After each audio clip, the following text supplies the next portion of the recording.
1,000 victims, betraying all of the survivors of the sexual violence. Before you got in this job, you called for full release of Epstein files, telling podcaster Benny Johnson that the only reason the list was not released by DOJ and FBI was, quote, because of who's on that list.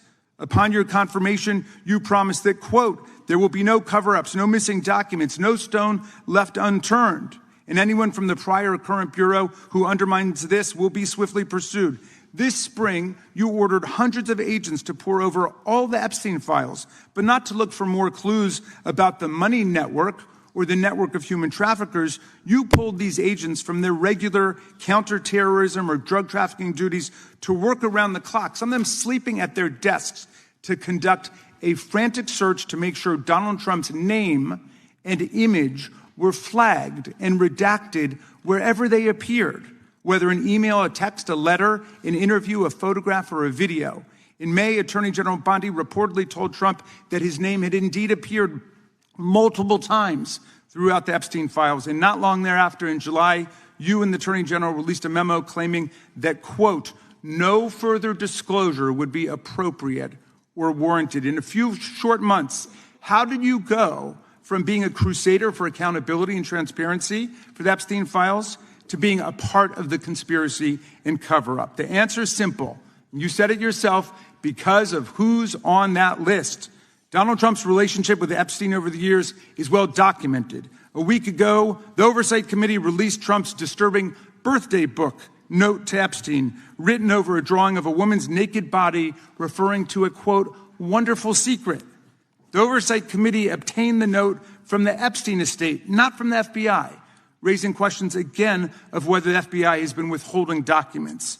While you're unleashing the FBI to cater to Trump's desire to shut down the Epstein inquiry, the first 9 months of the Trump presidency have seen a spate of political violence and domestic terror events. While most other new FBI directors drew on their experience as FBI agents, you didn't have that. But you did write a picture book trilogy for children ages 5 and up based on your experience clashing with President Trump's political enemies. In your book, you describe your literary alter ego, Kash the Knight, as a wacky, easily bored wizard carrying out King Donald's vengeance by driving his enemies out of the kingdom. In the books, King Donald is besieged by the evil Hillary Queentown, but saved in the end by Kash. Then Kash goes on to catch mules who are stealing the 2020 election for the great King Donald from Sleepy Joe.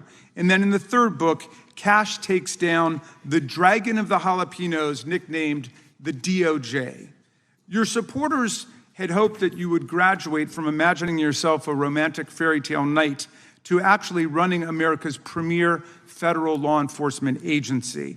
Alas, just as we've learned how dangerous it is to put a science-denying anti-vaxxer in charge of our public health, we've learned how dangerous it is to name as director of the FBI a man who thinks of himself as a fairy tale knight who keeps a fire-breathing dragon named DOJ at home to forcibly drive villains out of the kingdom.